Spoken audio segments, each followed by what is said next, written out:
ஒவ்வொருத்தருக்கும் அவங்க கதையை பெரிய ஸ்கிரீன்ல பாக்குறதுக்கு ஆசை இருக்குங்க. அட்லீஸ்ட் அப்பப்போ அந்த மாதிரி ஒரு எண்ணமாச்சும் மனசுல வந்துட்டு போகும். ஆனா அந்த ஒரு வாய்ப்பு மட்டும் இல்ல, அந்த கதையில ஹீரோவா நடிக்கிறதுக்கான வாய்ப்பும் நம்ம ஹிப்ஹாப் தமிழாவுக்கு கிடைச்சிருக்கு. எவ்வளவோ பண்ணிட்டேன், இதை பண்ண மாட்டேனா உனக்கு அப்படின்னு சொல்லி இதுக்கு முன்னாடி ஹிப்ஹாப் தமிழா பிலிம் இண்டஸ்ட்ரியில ஒரு இடத்த பிடிக்கிறதுக்கு உதவின சுந்தர் சி இந்த ஒரு படத்தையும் தயாரிக்கிறாரு.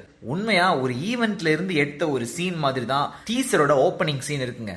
தமிழ்ல ரேப் பாடல்னா என்ன அப்படின்னு கேட்கிற ஒரு நேரத்துல ஸ்டேஜ் ஏறி அவ்வளோ பெரிய கிரௌட தன்னோட சேர்ந்து பாட வைக்கிறது எவ்வளோ கஷ்டம்னு பல இன்டர்வியூல ஆதி சொல்லியிருக்காரு. அதனாலதான் அந்த ஒரு சீனை முதல் சீனா வச்சிருக்காரு அப்படின்னு சொல்லி நினைக்கிறேன் நானு. அப்பாவி அப்பாவா விவேக் வராரு.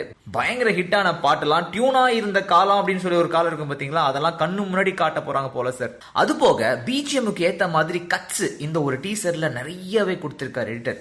ஸோ டீசர் பார்க்கறதுக்கு செம்ம அம்சமா இருக்குங்க. அதோட அந்த டைட்டில் இன்ட்ரோவும் மாசா இருக்கு. ஆதி மட்டும் இல்ல, விவேக் கூட முறுக்கு மீசையோட தாங்க படத்துல ஃபுல்லா வராரு.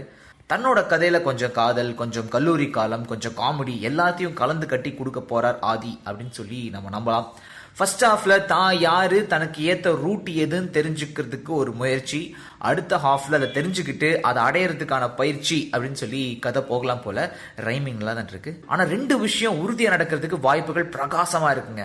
படத்துல சுந்தர் சி, விஷாலு, அனிருத், ஹார்ட்கோர், அப்புறம் நம்ம ஹனி சிங் இவங்களோட கேமியோ இருக்கிறதுக்கு ஒண்ணு.